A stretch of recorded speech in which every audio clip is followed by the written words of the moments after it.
yeah. Black Diamond on the beat. I was nobody, you made me somebody. Well, I'm Joe Wilson. Many of you know me as Joe Wilson, but my full name is Joseph Darko Wilson. Yeah, that's how my father named me. Yeah. I'm turning 30 soon in November. Got a beautiful family, my wife and my 2 sons. Yeah, pretty much that's all there is to know about me. Talk to us briefly about how you started playing the bass guitar, or let me say music. How did it start for you?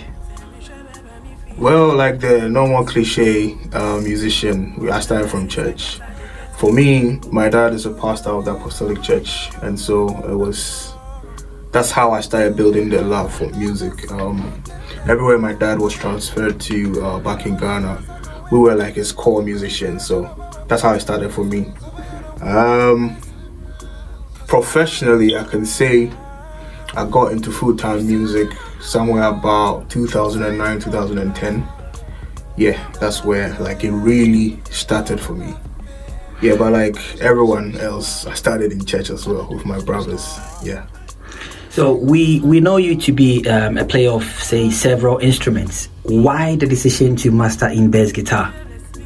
Okay, so like I said, it started in church, and I started off as a drummer. I know it surprises a lot of people when they hear me say I started on the drums, but yeah, at a very tender age, around 3-4 years, I was playing the drums already. And so as time went by, my dad was transferred to a certain branch, and everywhere we went, we had to play for my dad. And so some places you go, there's a drummer. Some places you go, there's a keyboardist, and there's a like a need for a bass player or a guitarist or something. So that's how I learned how to play all the instruments. So at a certain point in my dad's ministry, I was a main keyboard player. At a certain times I was like the drummer. At a certain times I was like the guitarist. And I landed on bass, and I decided to stay on bass because when we came to Accra, Tema to be precise, our bass player in church, he had to move on to go do other stuff. And then I was like the drummer. And so I saw the need of a bass player in the church, and I just transitioned. And I was like, this place is actually cool, because back then, I remember there was a lot of drummers in town, and so it was very difficult to penetrate into the market if you really wanted to do full time. And we had some big names like Osei and the Bluedos already in the system, so it was quite difficult. And so I switched to bass, and I decided to stay there. That's how I stayed on bass till now. So what is the story behind your tagline, Oojo? Well, the name came about, I think it was Daniel Chum that really made it popular. But back then in Tema, every time we go for gigs, anytime you play something on the bass, I hear people like, oh, they were like, who is that? It's like, oh, it's Joe. So Oojo. So that's how like the name developed, and everyone started calling me Oojo. At a certain point, people even knew me as Oojo than my original name, which is Joe Wilson. Yeah, but it was Daniel Chum that made it popular when we recorded his album back in Ghana in 2012. Yeah, so that's how the name came about. So let's speak briefly about A Call to Worship. You mean Daniel Chum's program. Would you say that was your first major event or your first major gig you played? So back then at that time, I was already playing for Neokind. I was already playing for a few artists in town. But I think it was Daniel Chum's video that really went viral. So that's how come many of the people that know me through Daniel Chum know me. Do you know what I'm saying? But yeah, I'll give that credit to him. He's done a great job. Yeah. So the very first time you mounted the stage with a bass guitar, whether it was a church concert or anything like that, do you remember? Talk us through that stage from where you prepared yourself in the morning through till the time you mounted the stage. Oojo. Well, I can recall 2 moments. The first time, I was a drummer then.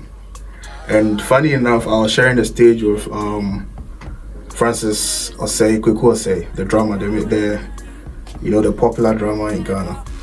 We were co-playing a concert back then at the National Theatre.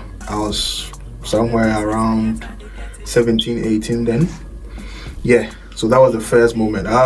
We were playing behind the curtain, sound check and everything. We were playing behind the curtain, and I was the one starting the concert. And before I knew it, the curtains was just rolled backwards, and I saw the crowd in National Theatre at the time, bro.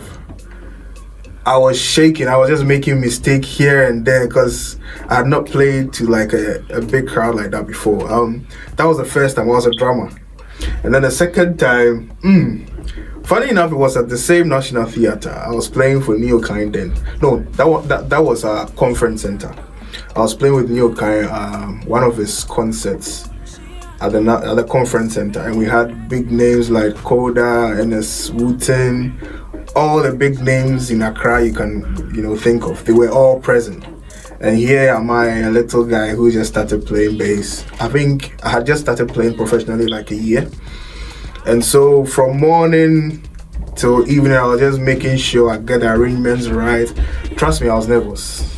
I was very nervous. But what kept me going was the fact that amongst everybody, I was chosen to do that gig. Do you know what I'm saying? And so that kept me on my toes, like, hey, this is like your first major gig playing bass. Like, the world is going to know you as a bass player now. So I couldn't mess up. Although I was nervous, but hey, that was one of the moments.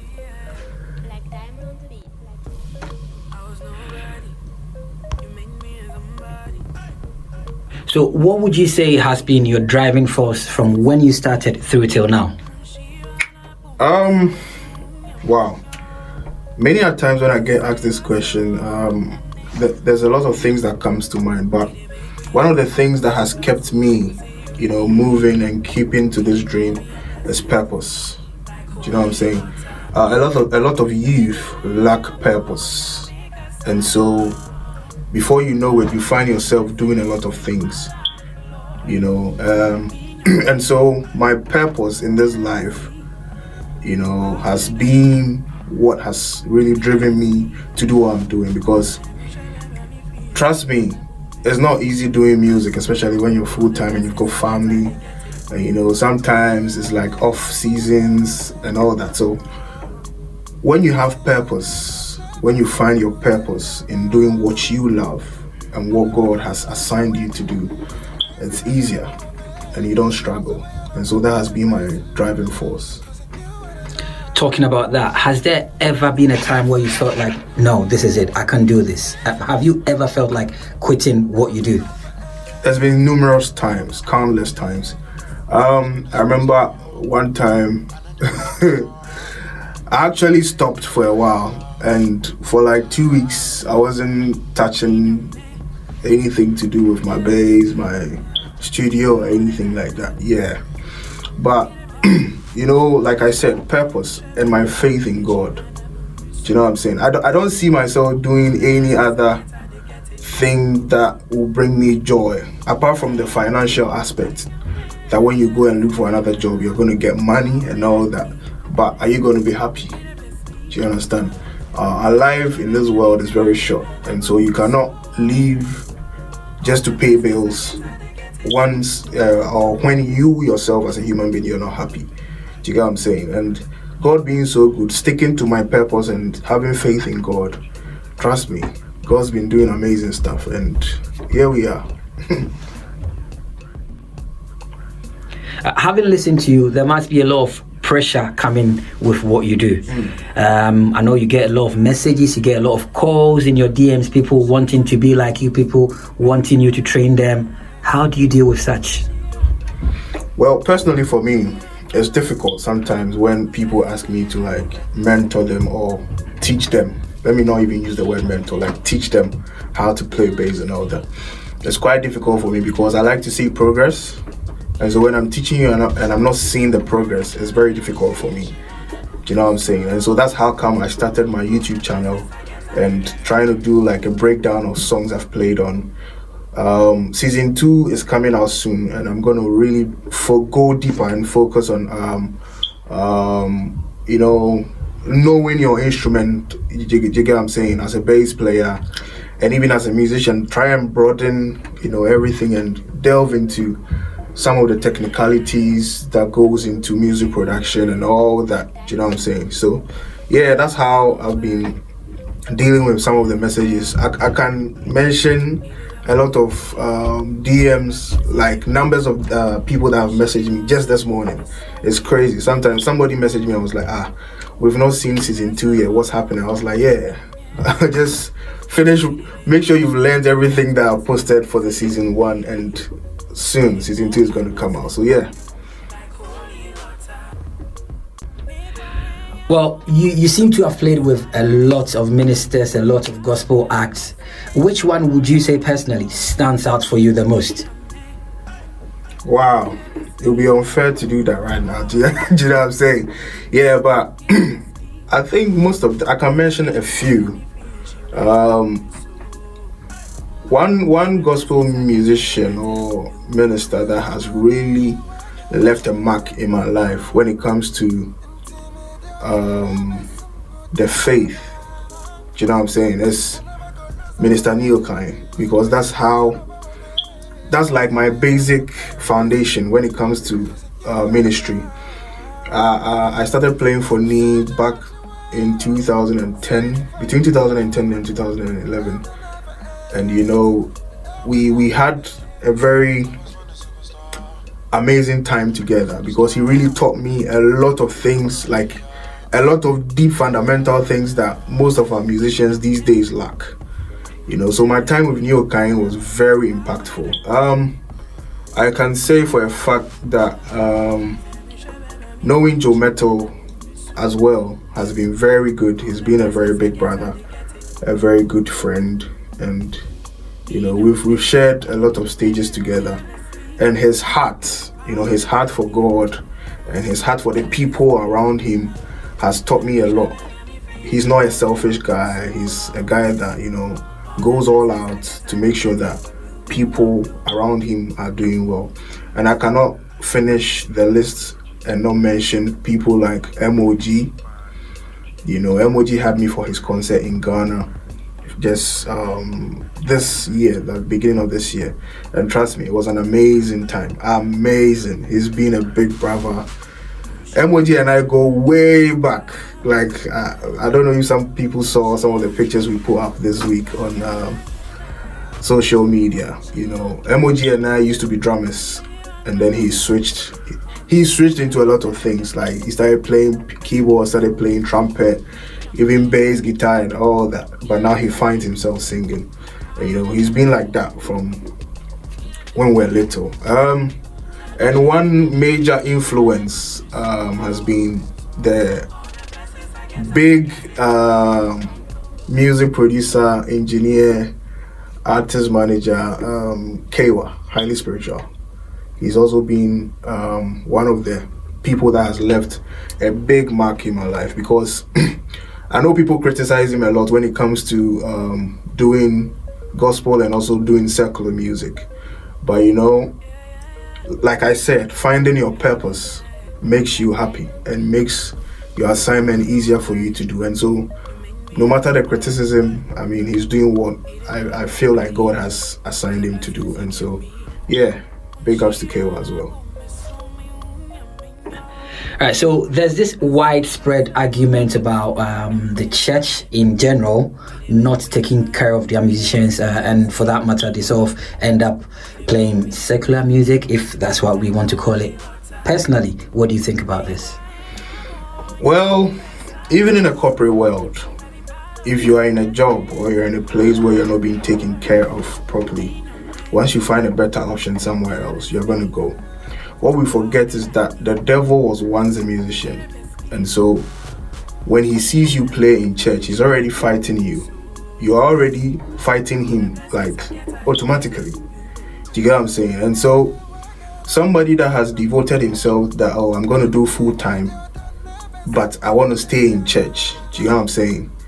I feel it's mandatory for every ministry or every pastor I'm stating it categorically today, every pastor to take care of their musicians, because the job that they are doing, trust me, without music, your church, you cannot, survive on the word only, because many people don't come to church for the word only. Some come to your church because they hear, oh, the music is good. And the only way the music can be good is when the people delivering or offering the music in the church are being taken care of nicely. Do you know what I'm saying? And so I stand with the motion that church musicians should be taken care of, no matter, even if they are they've got like their own jobs aside. The time, trust me, the time to sit down and even score a song, it's not easy. It's like a pastor also sitting down to prepare a message. I'm not trying to say the pastor and the musician are the same. Everybody has their own line that they are towing to make sure that the ministry, moves on and everyone is happy. Do you know what I'm saying? At the end of the day, the pastor is getting his check for preparing a message and coming to deliver. And so why should the musician who is also preparing to come deliver a song or play in a service, why shouldn't he also be taken care of? Do you know what I'm saying? And so yeah, that's my take. So simply put, would you say should church musicians be paid? Church musicians should be paid. Church musicians should be paid. Certain places are, how should I put this? Certain ministries are like now starting. Do you know what I'm saying? And so you wouldn't want to compare yourself to like the big established churches that've got musicians on payroll that every month they are taking this amount. But just the support is very needed. Somebody is coming to church to come and play keyboard who's got like a side job already. Do you know what I'm saying? And so what will make you motivate such a person to keep on coming to come and play for you? Maybe the person is feeding on the word is good, but at the end of the day, sometimes just money to buy fuel, money to, or like some food or some drinks, just to say, oh, at the end of the month, bruv, take this £20 or take this £100. If the means is there, take this 5,000 and go and feed your family. It's nice, Otherwise, as time goes on, if they find an opportunity somewhere else, trust me, they're gonna go. And so church musicians should be paid and should be taken care of, just like the pastors are being taken care of. I know a lot of people are going to bash me, but yeah, I've said it. Now, so let's try to solve this puzzle. Why do you think most church musicians are tagged as to living a life that is contrary to what they do? I'm a church musician and I'm not a womanizer. And so I don't think everyone is the same. So why don't you think most church musicians are tagged with either living a life that really is contrary to what they do, or the other way around? I think it's the notion that most of the people that lived before us created for our parents and stuff like that. Growing up, if you tell your parent that you want to even pursue music as a full-time career, it's literally like a bomb in the house. It's like, oh, what do you mean? I took you to school to become a doctor, to become a lawyer. Music is not even an option because of what they've heard, that people lived a lifestyle that was not, good. Do you know what I'm saying? And so that notion should really be cleared out, because not everyone is the same. Like you said, I'm a family man. I've got a beautiful wife and 2 kids. And so if you see a musician trying to date somebody in church and try to settle down, it doesn't mean that the person is a womanizer. Do you know what I'm saying? Because even the pastor that is seated there with his beautiful family at a point dated 1 or 2 girls. The church leaders, everyone, like at a point in your life you date. It doesn't mean that the person likes sleeping around, or the person is like tagged with that thing, like musicians are womanizers. So I don't think that should be said about any musician. There are exceptions though, like with every profession, there's like people like that, and so there's nothing you can do about it. Even in the pastoral thing. We are having pastors these days who are just sleeping around with church members and all that. And so, what are you going to say about them also? Are you going to tag all of them as womanizers? No. And so we should be very careful when it comes to tagging certain people with certain names just because we think or we hear one or two things. Yeah. So, what, in your opinion, are the three things that make a complete musician? Wow. One of the first things as a musician is your discipline. Your discipline, your attitude, and the third one will be knowing your craft. Yeah. Three major things. I mean, if you know your craft so well and your discipline is very wrong, I mean, it doesn't add up because you're going to lose certain opportunities just because of your discipline. And if your attitude stinks as well, you're going to lose certain things as well. So, I mean, having all these three together makes you like one of the best. Which musician or which artist would you relish playing with or playing for?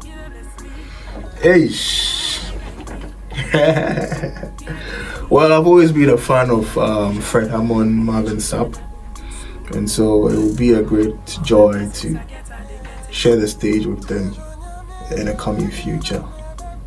Yeah, I've already played with the likes of Jason Nelson, Jonathan Nelson. I've shared stage with a couple of them, and so yeah, Marvin Sapp, Fred Hammond, John Peaky, my God, it would be an honor.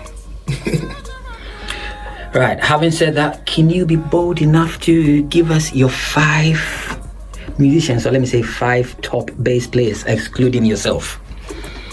So like I tell everyone, I started off listening to Darryl Freeman. So I have Darryl Freeman, Sherry Reid, I have Richard Bona, I have Marcus Miller, and then my own Samuel Otu from Ghana. Right, Joe Wilson, we want to thank you very much for your time. Is there anything you'd want to say to anybody watching you out there, or anything we don't know about you at all? Anything you don't... I mean, there's nothing that's hidden because of social media these days. There's nothing really hidden. Yeah, but one word to someone who's listening to me, keep to your purpose and have the faith in what you are doing, because if you faint not, there's a time coming that you're going to reap the benefit of the dedication that you put in the work that you're doing. Stay blessed. Stay safe. God bless you. Wow.